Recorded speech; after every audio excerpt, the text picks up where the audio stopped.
2020 was a pivotal year for Penn State football. The Nittany Lions were coming off of a 2019 season where they were picked to finish fourth in the division. Instead, they overachieved, going 11-2, losing to top 10 Minnesota and top 4 college football playoff participant and Big Ten champion Ohio State, beating Memphis in the Cotton Bowl. In that same year, Ryan Day and Ohio State proved everyone wrong by going 13-1 and crushing Michigan, who went 9-4 and had a huge fall from grace after being picked to win the conference at preseason media days and being a large favorite to do so. Instead, the Wolverines, of course, went 9-4, including a close road loss to Penn State in Happy Valley. The 2020 season, with running back Journey Brown returning and edge player Micah Parsons returning, both rising stars in the world of college football, the Nittany Lions were expected to potentially take the conference by force in 2020 as they hosted the Ohio State Buckeyes that year, had loads of talent on the roster, plenty of returning starters, including quarterback Sean Clifford returning, along with Jahan Dotson, who was also a rising star, and Brent Pry was still the defensive coordinator. New offensive coordinator Kirk Shiraka was coming in from Minnesota, where he helped Tanner Morgan have a fantastic season. Everything was going right. And Penn State was viewed as a team that was replacing Michigan and climbing up the ladder to potentially be competitive with Ohio State in that top 2 level that we currently see in the conference with Michigan and Ohio State in 2023, 2022, where it's those two teams as the huge favorites, the Big 2, and the Little 12. Used to be Little 10. Now here we are. And 2020, COVID happened. Micah Parsons opted out. Journey Brown, bless his soul, bless the man that he is, he had a very unfortunate heart condition that was discovered. And those things, along with no fans in the stands, and we all know that Penn State football is on a totally different planet when they're home versus away, and just the whole dysfunction of that season, the Big Ten canceling their season and then reinstating it, resulted in a 4-5 season for Penn State, an 0-5 start, which included a surprising loss to what turned out to be a good Indiana team, a blowout by Ohio State, a national emasculation by Scott Frost in Lincoln, and losses to Maryland and Iowa as well. It was not good. Penn State still ended up beating Michigan that year, but Michigan was also gutter trash. They were 2-4. After that 2020 season, Penn State was picked to bounce back in 2021. They didn't do so, finishing 7-6. Meanwhile, Michigan won the conference and went 12-2 and shocked everyone, including myself. 2023, Penn State still found itself in that third place or lower category. This time at the top of that category, but still behind the two reputable reigning giants in the Wolverines and the Buckeyes. And the reason I'm laying that out is because Penn State could be the number 3 team in the country. It could be the number 4 team. They could be a top 4 team. And the problem for them is the fact that they have to play both the Wolverines and the Buckeyes, and they have not had success against those teams under Franklin. James Franklin is 3-6 versus Michigan in his time at Penn State, and he's 1-8 versus Ohio State. That one win only being by 4 points, only being off of a blocked field goal. And the wins against Michigan, only one of them was dominant, the other 2 were close. The fact remains, and also if you look at James Franklin's record against Michigan State, it's close to 500. When it comes to programs that have talent, that have good coaching, that have a good reputation, James Franklin's Penn State has not been up to the challenge more often than not. Countless blown leads against Ohio State. Penn State could have gotten itself back on track, arguably in 2021, despite losing to Iowa, Illinois, and Ohio State. If they beat Michigan, the momentum might have carried them into a win over Michigan State as well. they blew that lead too. And many other games too. Rose Bowl game against USC in 2016, games versus Ohio State and Michigan State in 2017, where the Nittany Lions led by a touchdown or even double digits at some point in those games, and they ended up losing both of them by a combined 4 points. But to go back to talking about Penn State and how they compare with Michigan and Ohio State, Jim Harbaugh was in the same situation. He was in an eerily similar situation to James Franklin. Not exactly the same thing. Jim Harbaugh was for sure on the hot seat after 2020. I can't say the same thing for James Franklin at any point in his career at Penn State. Has he been on the same level of hot seat that Jim Harbaugh was on? But the referendum, while not exactly apples to apples, it was not apples to oranges either. It was more like red apple to green apple. It's similar, very close, but it's not exactly the same. James Franklin has never been on as hot of a hot seat as I've already talked about, but there is a referendum on him. Losing to Ohio State and Michigan for 2 years in a row, losing to Ohio State every year since 2016 just does not look good. And especially even though Penn State went 11-2 last year and won the Rose Bowl, and I think that season was proof positive that James Franklin is a top 25 head coach, a top 20 head coach, maybe a top 15 head coach. The blowout loss to Michigan, allowing 400 rushing yards, and gotta call it what it turned out to be, a blowout loss to Ohio State, which was close for 3.5 quarters, but the Buckeyes more than pulled away and dominated in the quarter that matters the most. The fourth. He has never beaten Ryan Day at all, which is actually not really evidence that James Franklin's bad. It's evidence to support how good of a coach Ryan Day is. He's never beaten Ryan Day. He's 3-5 versus Jim Harbaugh.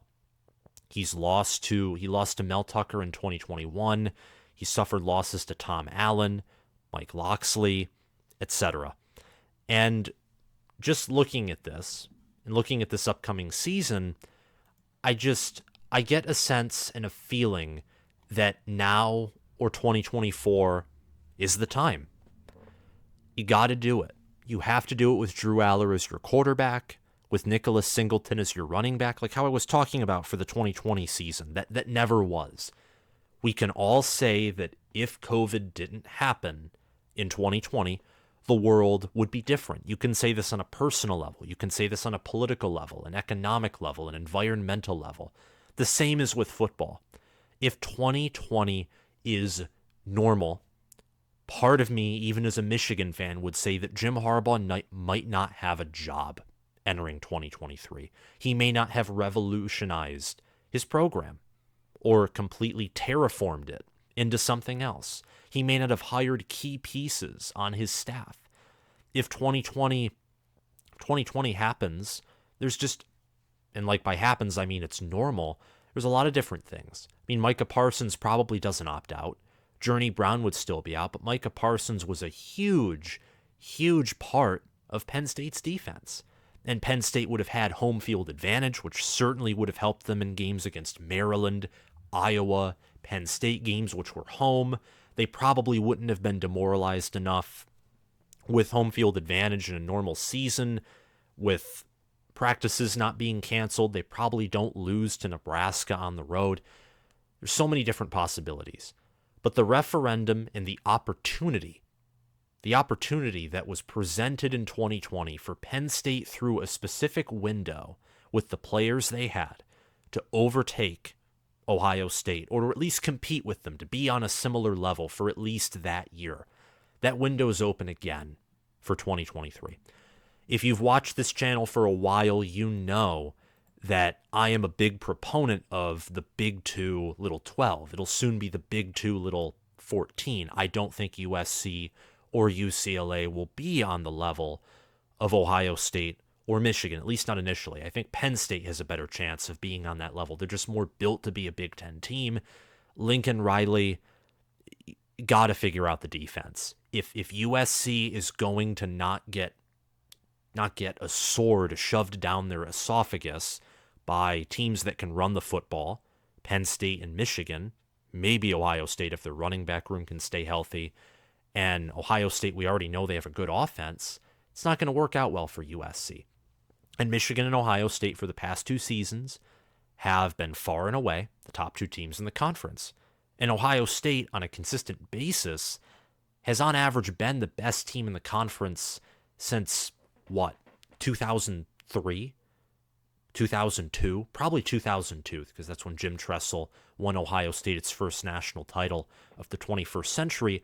Urban Meyer won it again in 2014. The Buckeyes are the only teams to have national championship game appearances and wins in the entire Big Ten Conference. Penn State's roster has the potential to reach a national title game this season, and I think possibly win one. They have that good of a roster. You have high-ceiling, raw talented players, like what Penn State had with Micah Parsons in 2019 and entering the 2020 season before COVID hit and all the opt-outs occurred. You have Nicholas Singleton, Danny Dennis-Sutton, you have Drew Allar, you have Abdul Carter, who, although he wasn't a 5-star, he's proven himself to be an All-American caliber linebacker. You have Kalen King at cornerback, who I think is a unicorn, one of the best cornerbacks in the nation.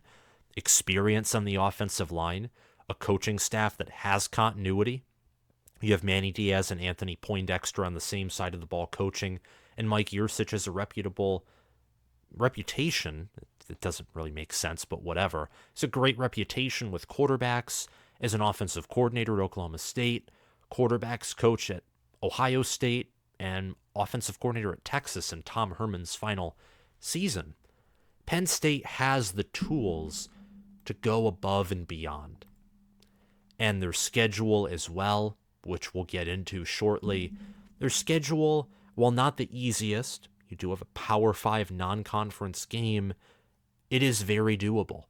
It's not the hardest schedule in the world. It's not even as hard as, I would almost argue, Ohio State. You don't play a good non-conference opponent in Notre Dame like Ohio State does. You open up against West Virginia and Neil Brown. Neil Brown has somewhat turned West Virginia into a collection of homeless people. And it's at Beaver Stadium. So I think that's going to be somewhat of an exhibition game anyway. The expectations for Penn State, at minimum, should be a continuation of what was last year.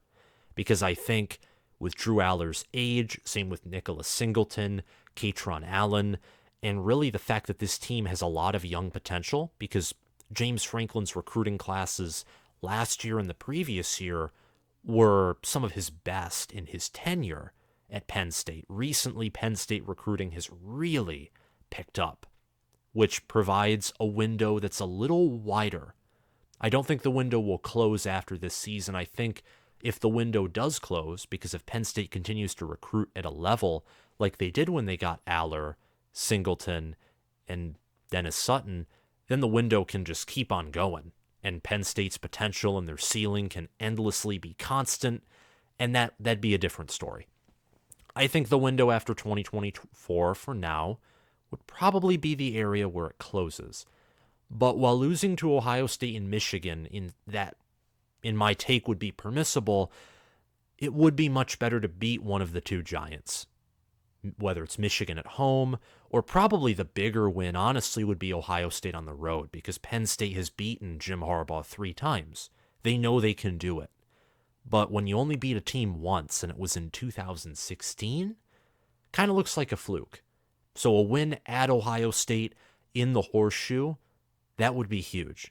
I think that beating one of those teams, even if it meant that maybe instead of losing to Ohio State and Michigan, let's just say Penn State beats Ohio State on the road, but maybe they lose to Michigan and Michigan State at the end of the year, which would be a real heartbreaker because they beat the Buckeyes, they're undefeated, and then the 2 Michigan schools give them a slap of reality. Let's say that's a scenario.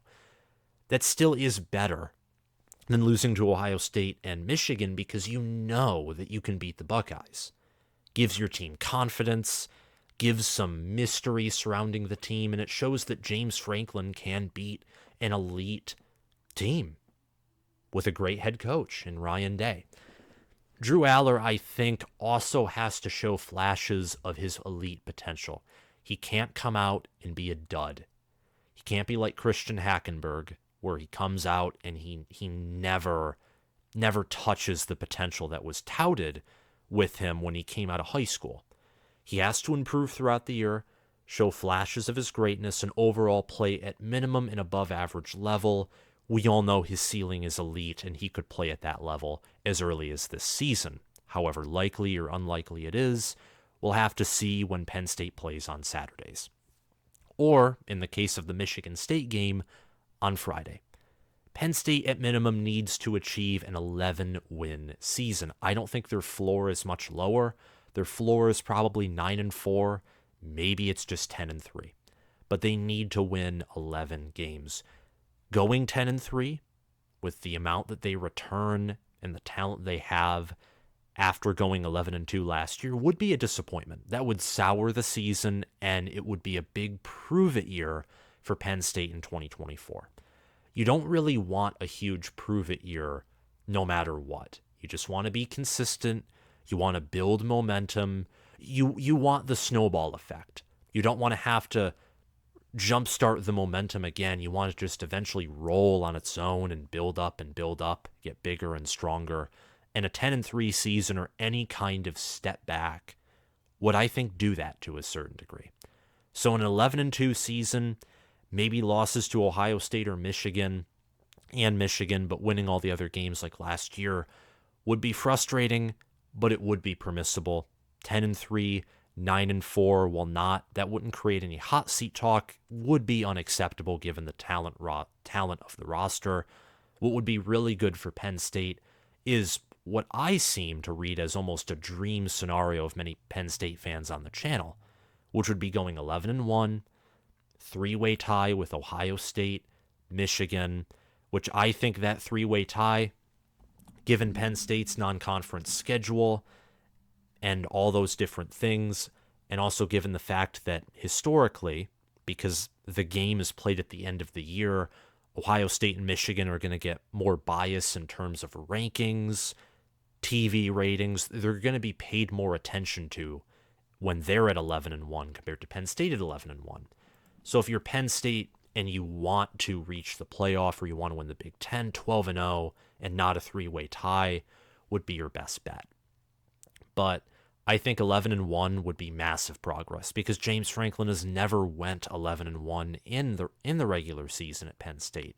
Even if they miss the playoff, maybe Ohio State or Michigan go undefeated. The undefeated team beats Penn State and they're sitting at second place like Ohio State did in 2022, 11-1. Don't reach the Big Ten, but maybe they sneak into the playoffs at number 4, or they get a nice New Year's Six bowl game, an 11-1 regular season record, beating either the Buckeyes or the Wolverines and winning every other game but one. That would be good progress. So I think those should be the expectations. Either keeping it steady, staying relatively the same when it comes to the quality of the team, or improving. Despite the fact that Penn State is outside of the top 50 in returning production, which surprised me. In the end, it shouldn't have because returning production is heavily QB biased and Sean Clifford left. But still, they're not very high in returning production, and their transfer portal use is one of the least impressive uses of the transfer portal, minus picking up Dante Cephas, who should be the best wide receiver on the team by a mile. But this team, I think that staying the same or improving would be acceptable. Obviously, improvement would be much welcomed.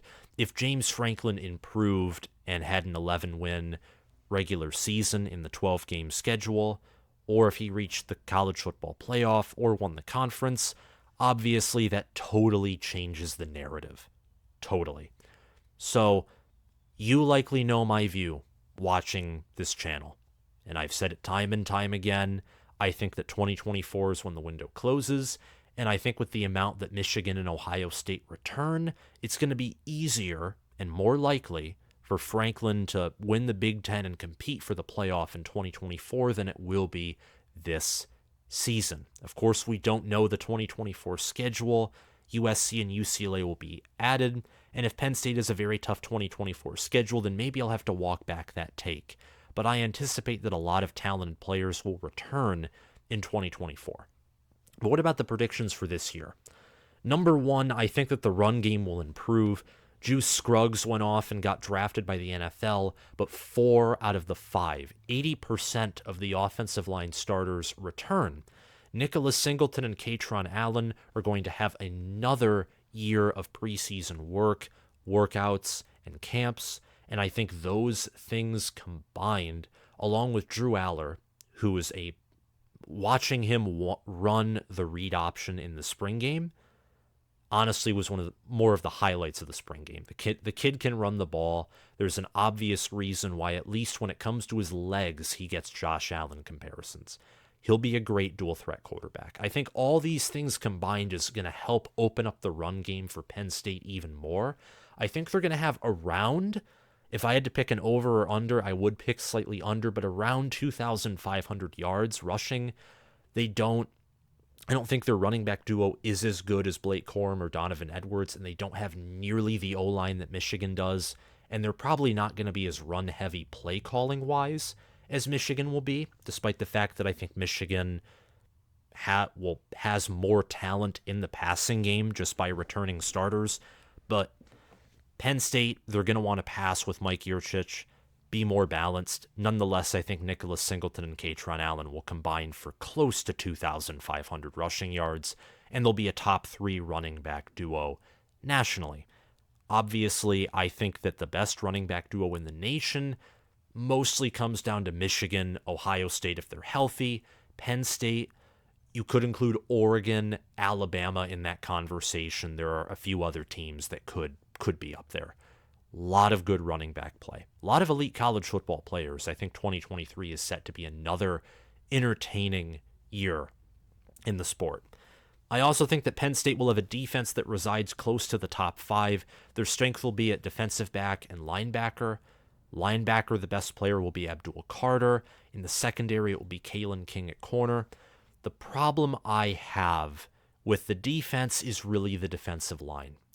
PJ Mustipher leaves, and I know that there's Danny Dennis Sutton, Chop Robinson, other players along that defensive line. And in the interior of the D-line, you have Hakeem Biaman and Devon Ellis.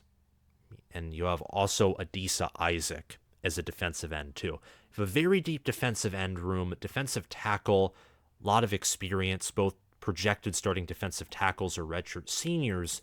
The problem I have is that Michigan game. That game, watching Michigan's O-line open up the interior of the D-line, if Penn State is going to beat Ohio State or Michigan, you cannot have that happen. Because Michigan, we already know who Michigan is with running the football. You have to have an elite D-line, or Michigan has to have an off day, or a combination of the both to beat Michigan without an elite D-line. And when it comes to Michigan having an off day, see the Fiesta Bowl. That loss is worse than Georgia blowing Michigan out in the Orange Bowl. Absolutely, it's a debacle.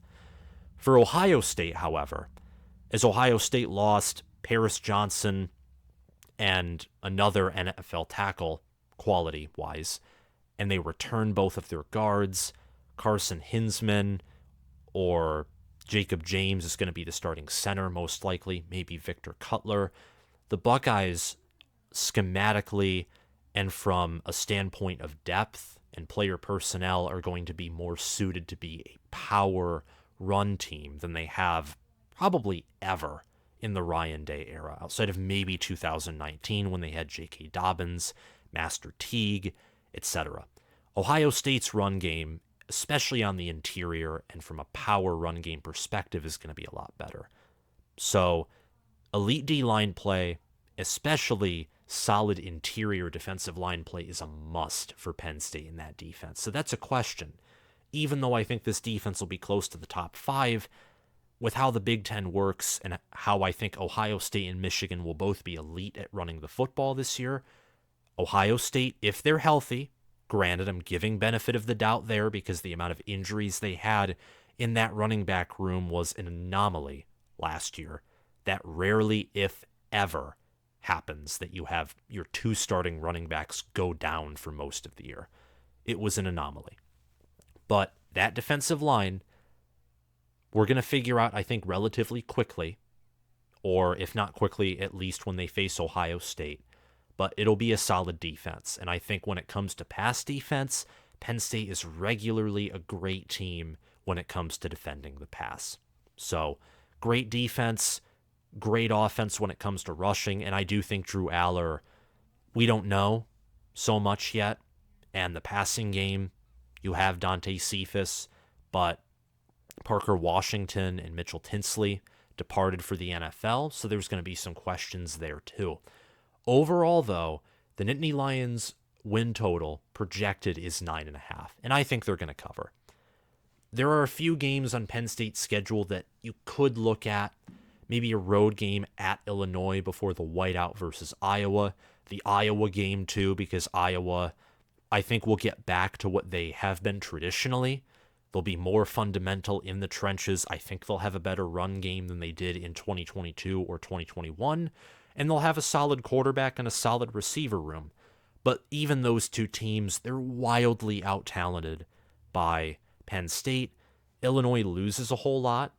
And maybe if it was a road game against Iowa, home game against Illinois, I'd pick the Nittany Lions to potentially lose in an upset on the road at Iowa.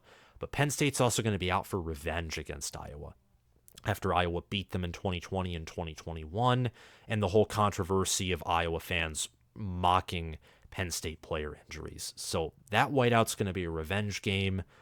I don't see a road game at Maryland being a problem. A road game at Michigan State, I'm going to say, could be a problem. It's going to be Friday. I think Michigan State's going to be better than a lot of people will give them credit for. Losing Keon Coleman was a big deal. Losing Peyton Thorne, not much of a big deal. And the Spartans have an underrated roster. But they should beat them, and they should beat everyone except for Michigan and Ohio State. And if they lose to Iowa, Illinois, or Michigan State, they might pick up a win against Michigan or Ohio State because the talent and coaching that this team has. So the Nittany Lions, I think, are going to be a top 10 team, and they're going to be a conference and national contender in 2023. Thank you guys for watching. Please subscribe if you haven't already. Comment your thoughts on Penn State's season down below. Like the video, and if you're listening to Spotify, follow the channel. Thank you all for listening, and I'll talk to you guys later. Bye-bye.